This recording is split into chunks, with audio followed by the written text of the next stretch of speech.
ই করছে। ওই এলাকার মানুষজনের বক্তব্য দেখলাম, ওই এলাকায় হিন্দু এক চেয়ারম্যান আছে, তার বক্তব্য শুনলাম, সে বলছে যে এগুলো আমরা চিনি না, এদেরকে আমরা কাউকে চিনি না। তাহলে কারা ওইখানে গেল, কারা এই এই আয়োজন করলো কারা? আবার ওই পাশে বিএসএফ এর অফিসাররা সব হাজির মাইক টাইক নিয়ে।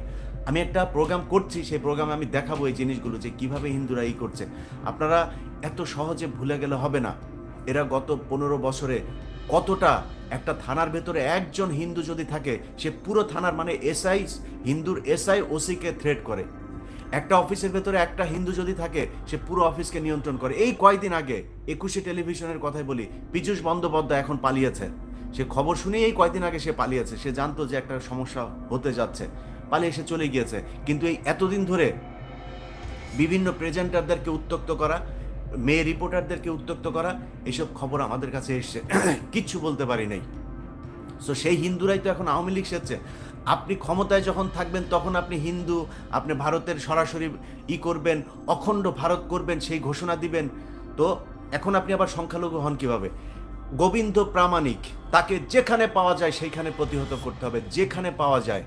আল্লাহর ওয়াস্তে এই ব্যক্তি বাংলাদেশকে অখণ্ড ভারতের অংশ করতে চেয়েছে। এখন যত সুন্দর করে কথা বলতে চাক, এগুলো সময় দেয়া যাবে না। আমার যে কষ্ট, আমার চাইতে বেশি কষ্ট এই ভারতের কারণে, এই হিন্দুদের কারণে আপনারা এখানে মানে সহ্য করেছেন। অতএব আপনাদেরকে এগুলো প্রতিহত করতে হবে।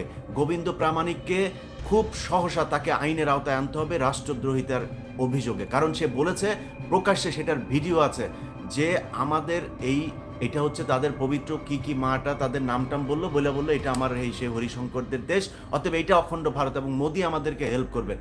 গোবিন্দ প্রামাণিককে যেখানে পাওয়া যায় সেখানে প্রতিহত করতে হবে। আবারও বলছি, এই বদমাইশ হচ্ছে হিন্দু মহাজোট, হিন্দু যুবজোট, হিন্দু ছাত্রজোট, এই সবগুলো সংগঠন সে তৈরি করছে। আপনাদের মনে করার কোনো কারণ নাই আওয়ামী লীগ হিন্দু সব পালিয়ে গেছে। আওয়ামী লীগের কেউ পালাইতে পারে নাই, হিন্দুও পালাইতে পারে নাই। আওয়ামী লীগের সব মানে 80% আওয়ামী লীগের নেতা টেতা, বিভিন্ন প্রশাসনে যারা ছিল, সব ক্যান্টনমেন্টে আটক আছে। সো তাদেরকে হয়তো সেনাবাহিনী ঠিক ঠান্ডা একটা সময় হলে পুলিশের কাছে ছাড়বে। তাদের নিরাপত্তার কারণে তাদেরকে এখন ছাড়া হচ্ছে না। তাদের আম্মু কিন্তু তাদের কাউকে বলে না এই যে অবস্থা।